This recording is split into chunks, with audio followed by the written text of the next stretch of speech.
안녕하세요. 감원보살입니다. 우리는 운명적으로 맞지 않는 걸까? 운명은 피할 수 없는 걸까요? 아니면 극복할 수 있는 걸까요? 우리는 누구를 만나느냐에 따라 인생이 달라지곤 합니다. 하지만 아무리 노력해도, 아무리 잘해보려 해도 끝없이 부딪히고 갈등을 반복하는 관계가 있습니다. 왜 저 사람과 나는 이렇게 맞지 않는 걸까? 라고 고민해 본 적이 있다면 어쩌면 이번 영상이 그 답을 알려줄지도 모릅니다. 명리학에서는 특정 띠 조합이 극단적으로 충돌하며 함께할 경우 감정적으로 소모되고 삶 자체가 흔들릴 가능성이 크다고 봅니다. 특히 오늘 소개할 5가지 띠 궁합은 운명적으로 가장 궁합이 나쁜 조합으로 불리며 금전적 문제부터 성격 충돌, 심지어 건강과 가정운까지 뒤흔들 위험이 있습니다. 혹시 당신이나 당신의 연인이 이 조합에 해당되나요? 그렇다면 반드시 끝까지 보시길 바랍니다. 이 관계를 유지하려면 어떤 점을 조심해야 하는지, 혹은 과연 이 관계를 계속 이어가야 하는지에 대한 중요한 단서가 될 수 있습니다. 이제 가장 치명적인 궁합 5가지를 공개합니다. 첫 번째는 쥐띠와 말띠입니다. 쥐띠는 자수, 말띠는 오화에 속합니다. 명리학에서 수와 화는 천적관계로 서로를 정면으로 충돌시키는 기운을 지닙니다. 특히 좌우충은 극단적인 갈등과 대립을 일으키는 가장 강한 충 중 하나입니다. 이 두 띠가 만나면 감정 기복이 심해지고 의견 충돌이 끊이지 않습니다. 쥐띠는 신중하고 계산적인 성향이 강하지만 말띠는 즉흥적이고 직선적인 성향을 가집니다.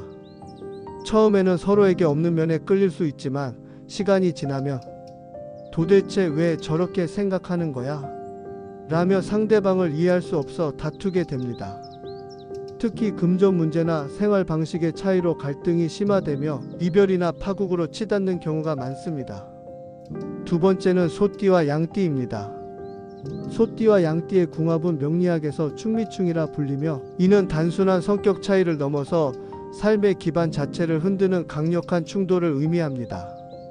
같은 토의 기운을 지닌 두 띠이지만 그 속성은 너무나도 다르기 때문에 서로를 이해하는 것이 쉽지 않습니다. 축은 겨울의 차가운 땅이고 미는 여름의 뜨거운 땅입니다.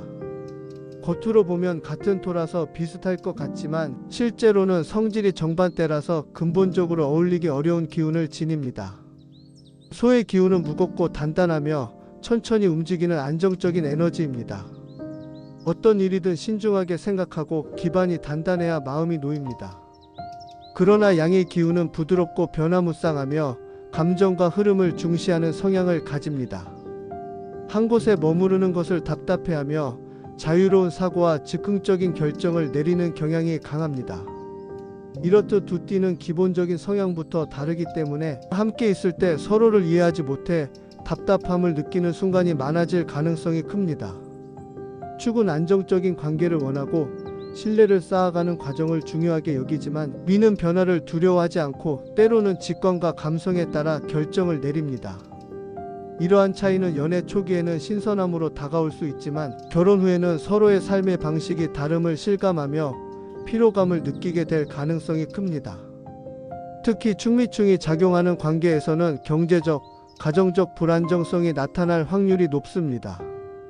이는 단순히 성격 차이에서 오는 문제가 아니라 두 사람이 함께할 때 재물운과 가정운이 불안정하게 요동치는 영향을 받기 때문입니다. 즉, 금전적인 부분에서 엇박자가 생기기 쉽고 서로가 원하는 생활 방식이 다르기 때문에 다툼이 끊이지 않게 될 가능성이 큽니다. 또한 충미충의 기운은 부부의 건강과 생활 안정성에도 영향을 미칠 수 있습니다. 서로를 이해하지 못해 쌓이는 스트레스가 건강 문제로 이어지거나 부부 사이의 갈등이 깊어지면서 가정의 기운 자체가 무너질 위험이 있습니다. 이런 궁합은 시간이 지날수록 점점 더 깊은 피로감을 주는 관계로 변질될 수 있으며 결국 서로를 무너뜨리는 악순환이 반복될 가능성이 높습니다. 그렇다고 해서 반드시 이 관계가 불행으로 끝난다고 단정할 필요는 없습니다. 하지만 충미충의 영향이 강하게 작용하는 관계에서는 서로에 대한 깊은 이해와 양보가 없으면 갈등이 심화될 위험이 크다는 점을 명심해야 합니다. 따라서 이 궁합으로 연애를 하거나 결혼을 고려하고 있다면 서로의 차이를 인정하고 관계를 유지할 수 있는 조화로운 방법을 찾는 것이 필수적입니다. 세 번째는 용띠와 개띠입니다. 용띠와 개띠의 궁합은 명리학에서 진술충이라 불리며, 이는 단순한 성격 차이를 넘어 서로의 운명 자체를 뒤흔드는 강력한 충돌을 의미합니다. 진의 기운은 물과 흙이 섞인 늪과 같으며 변화를 만들어내는 강한 에너지를 가지고 있습니다. 스스로의 힘을 키우고 목표를 향해 나아가려는 성향이 강하며 무엇이든 개척하고 주도하려는 리더십이 강한 기운을 지녔습니다. 반면 술의 기운은 단단한 가을의 땅이며 보수적이고 원칙을 중시하는 에너지를 가집니다. 변화를 두려워하며 안정적인 것을 지키려는 성향이 강합니다. 정의와 도덕을 중요하게 여기며 감정보다는 이성적으로 판단하는 경향이 있습니다. 이처럼 용과 개의 기운은 기본적으로 서로 맞물리지 않는 속성을 지닙니다. 용은 앞으로 나아가려는 에너지이고 개는 현 상태를 유지하려는 에너지이기 때문에 이 두 기운이 만나면 끊임없는 대립과 마찰이 생기게 됩니다. 용의 입장에서 개는 지나치게 보수적이고 고지식한 존재로 보일 수 있습니다. 새로운 시도를 하려고 하면 개가 이를 막아서는 듯한 느낌을 받게 되며 자신의 행동을 제약당한다고 생각할 가능성이 큽니다. 반면 개의 입장에서 용은 너무 자기중심적이고 독단적인 존재로 보일 수 있습니다. 기존의 질서를 무너뜨리려는 성향이 강한 용의 기운이 개가 중요하게 여기는 원칙과 규범을 침해한다고 느끼게 됩니다. 이러한 기운의 충돌로 인해 두 사람 사이에는 끝없는 신경전과 갈등이 발생할 가능성이 높습니다. 작은 문제로 시작된 다툼이 점점 커지고 결국 서로의 존재 자체를 부정하는 단계까지 갈 수도 있습니다.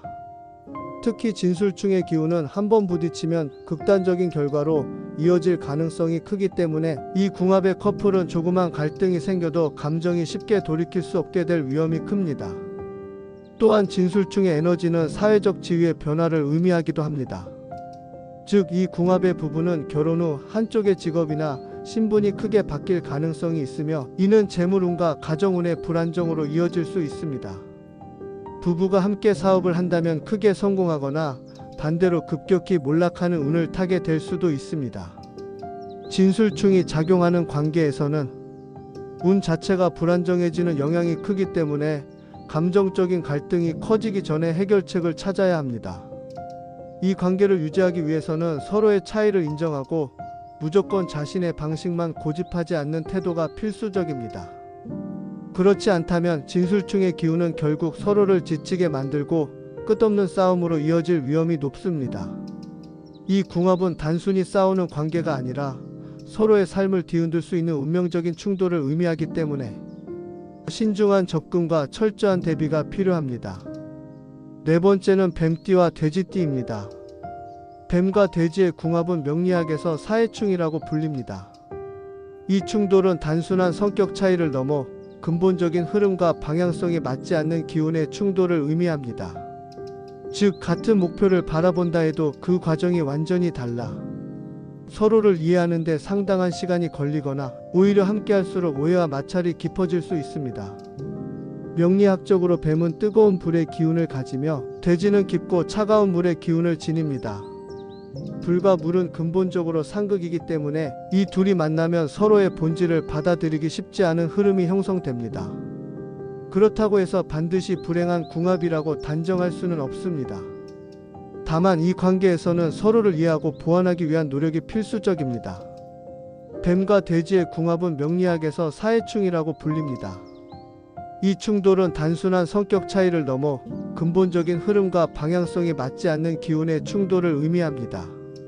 즉, 같은 목표를 바라본다 해도 그 과정이 완전히 달라 서로를 이해하는 데 상당한 시간이 걸리거나 오히려 함께할수록 오해와 마찰이 깊어질 수 있습니다. 명리학적으로 뱀은 뜨거운 불의 기운을 가지며 돼지는 깊고 차가운 물의 기운을 지닙니다.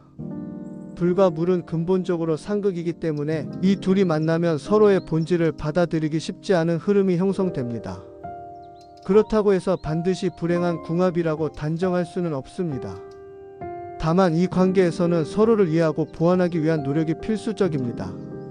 한쪽은 결정을 내릴 때 신속하고 직관적인 판단을 중시합니다. 논리적으로 상황을 분석하고 최선의 결과를 내기 위해 빠른 실행력을 중요하게 여기는 기운을 가집니다. 반면 다른 한쪽은 천천히 흐르는 자연의 원리를 따르며 변화보다는 현재의 균형을 유지하는 것에 가치를 둡니다. 즉흥적이거나 감성적인 접근을 하면서도 큰 틀에서 흐름을 따라가는 성향을 가질 가능성이 큽니다. 이러한 차이 때문에 한쪽은 왜 이렇게 결정이 늦지? 라고 답답해할 수 있고, 다른 한쪽은 왜 이렇게 성급하게 움직이려고 하지? 라고 부담을 느낄 가능성이 큽니다.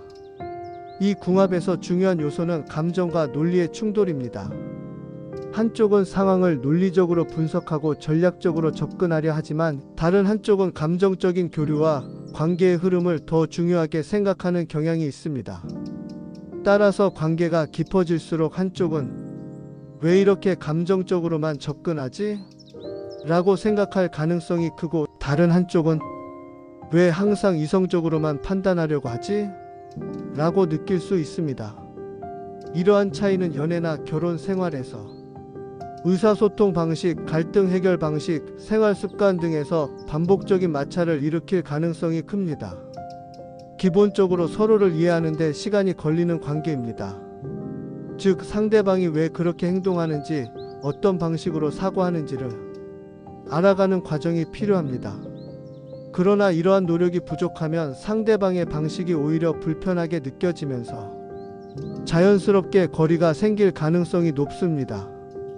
특히 감정적 교류를 중요하게 여기는 쪽이 논리적이고 실리적인 태도를 지닌 쪽에게 상처받기 쉬우며, 반대로 논리를 중시하는 쪽은 상대방의 감정적인 반응을 이해하기 어려울 수 있습니다. 다섯 번째는 닭띠와 토끼띠입니다. 닭띠는 유금, 토끼띠는 묘목에 속하며 이 둘의 관계는 묘유충입니다. 이는 서로를 끊임없이 공격하고 다툼이 끊이지 않는 극단적인 대립의 기운을 의미합니다. 닭띠는 현실적이고 논리적이며 직설적인 성향을 가지고 있습니다. 반면 토끼띠는 감성적이고 섬세하며 평화를 중시합니다. 닭띠는 토끼띠를 지나치게 감정적이라고 생각하며, 토끼띠는 닭띠가 너무 차갑고 날카롭다고 느끼게 됩니다. 묘유충이 작용하면 서로를 끊임없이 공격하며 상처를 주는 관계가 되기 쉽습니다. 작은 문제도 크게 번지고 감정의 골이 깊어지면서 결국 돌이킬 수 없는 상황으로 치닫을 가능성이 높습니다. 궁금한 점이 있다면 댓글 달아주세요. 답변해 드리겠습니다. 감사합니다. 감원보살이었습니다.